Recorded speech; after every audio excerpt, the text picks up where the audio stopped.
Hello, good morning. Welcome to another car chat with Aaron with 2 R's. So today, is there another election? What?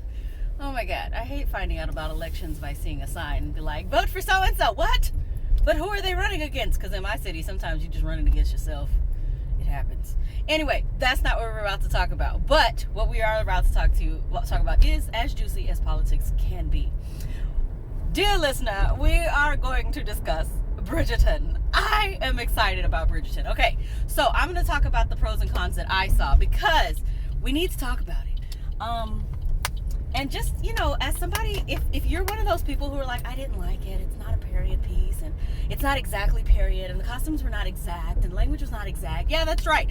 But does that mean you're not going to support me in season 4 of Bridgerton because I'm claiming it? And producers, we're going to chat because I'm supposed to be in that type of stuff. I didn't want to pursue acting because I really only wanted to be in that type of stuff. And I also did not want to be a slave and or servant. So now, now that Bridgerton exists, which I must say that the way was paved by several other people. But if you have not seen Denzel Washington in Much Ado About Nothing as the Prince, yes, watch it. It's older, but it has him, Keanu Reeves, Emma Thompson. Yes, Thompson. Okay, I had to, because there's Watson now, and I'm just like, oh no, not her.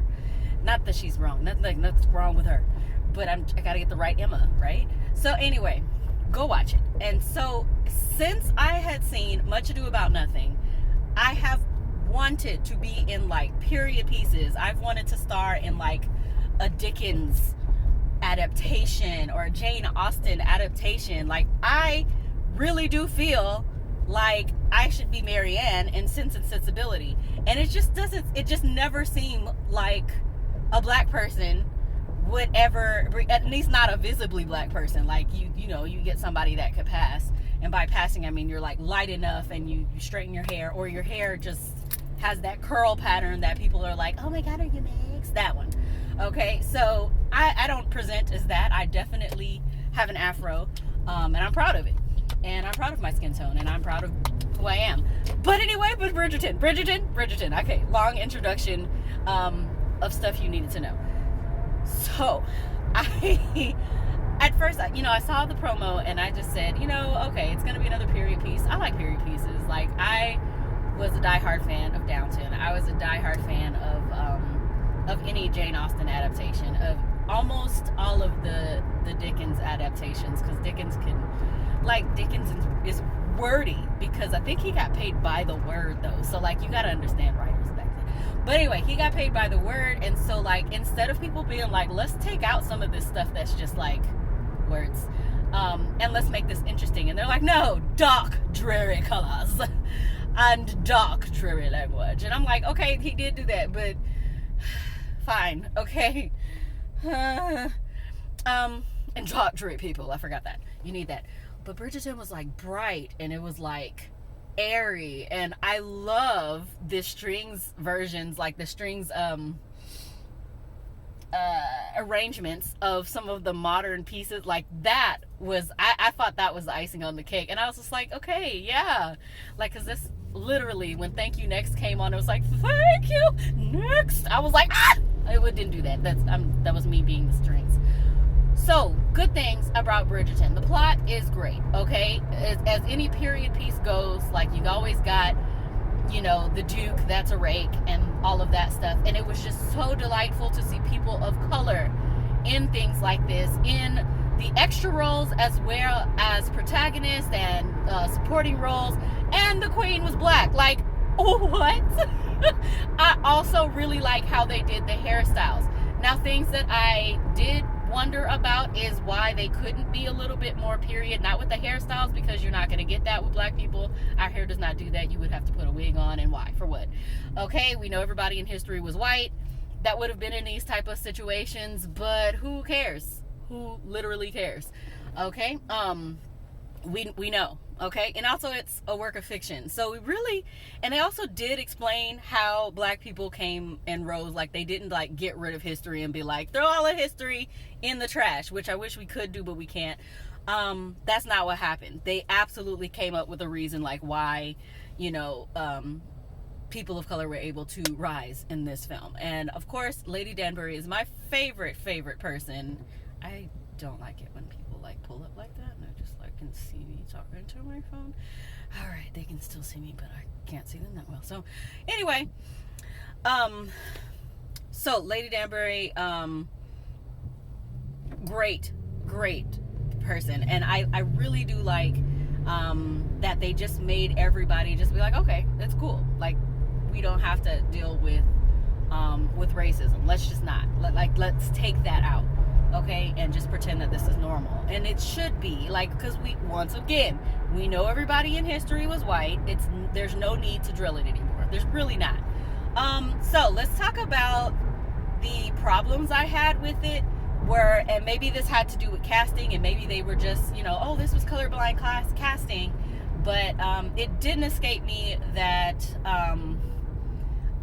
some of the plot lines were written so that the black people that were, oh goodness, there's a ambulance coming, or this is great. I love when this happens. Okay, I'm gonna pause. I'll be back. Okay, I'm sort of back for a moment. I know that like that pause meant nothing to you, but I'm sort of back. Anyway, so I really did wish that some of the white people had some vices, like we had the Featheringtons as a display of absolute bat crazy, and that was nice.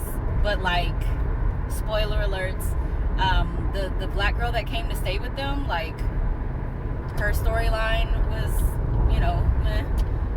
The Duke, his storyline was wild, tragic, and full of trauma. Okay, and his father was very dark-skinned, and I was just like, oh man, okay. When you see the dark-skinned guy, you're like, oh, look, it's the bad guy, you know, and he kind of was. And then the same with, and then they had a supporting character,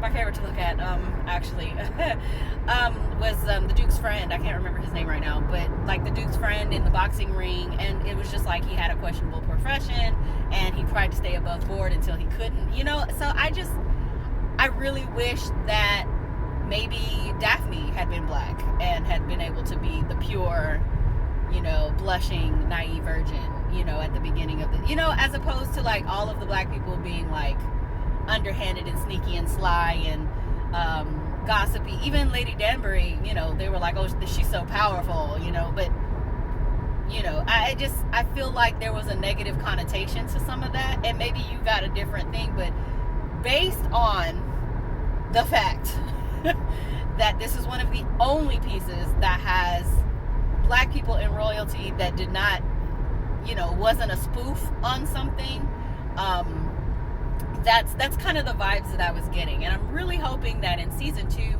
that they'll do something a little bit better with that. You know, if you introduce a black person, they're actually like pristine, you know, because even the queen wasn't pristine. It just seemed like every black person had a vice, except of course the Bridgertons, they were just perfect, you know. And I'm like, well, maybe there could be another perfect family, even if they're not like the leading family. There could be another perfect family, and I could be in it, and I could, you know, be part of that perfect family, and Daphne and I could be best friends, you know, on the set, not on the set, like in the show, and that could be my role. Just throwing it out there for the producers who are definitely not watching, but definitely should be. Yes. That is something that I'm going to start working toward. And I know, like, people who don't know me, they're like, this girl is crazy, but no, I'm absolutely serious about that. I only want to be in period pieces. This is my favorite. That's all I want to do. So yeah, I'm gonna have to start working on that. I actually have identified an acting school that I'd like to be a part of, and I've decided that it actually is a worthy investment, because, and that's why it's important. That's why representation is so important. The fact that I'm 35 and I was just like, I don't really, like, I want to act, but I don't want to do any of that other stuff. Like, I just want to do Shakespeare and reproductions of classic literature. Like, but I don't want to do whiteface to do it. Like, I don't feel like any of that is necessary. I know we know who was intended for these shows, but I mean, but even Shakespeare, like, women were not supposed to be on the stage, and obviously we've overcome that, so I don't see why we can't overcome the other stuff. All right, so I was just really excited about Bridgerton, and I held it in, and I didn't have really anybody to talk about because people were like, I'm not gonna watch it, and I'm just like, why not? I need to talk to somebody. Okay, so now I just decided that you're the person I'm talking to, and if you have not seen Bridgerton, I hope spoilers did not like deter you from that, because I didn't really say exactly what happened. You still gotta watch out and see how it happened. The other thing that people are watching this for, like all of the love scenes, and that's not really why I watched it. I really do hope that I could be in Bridgerton and not have to do that, which is why I'm hoping for a supporting role of a black family who is affluent and, you know, pristine, and I can be naive and stay naive the entire time and just be like the fun person. But I don't want to be a ditz. I don't want to do that. I want to be like a smart, independent, black, naive person who is friends with Daphne and who learns from things, okay?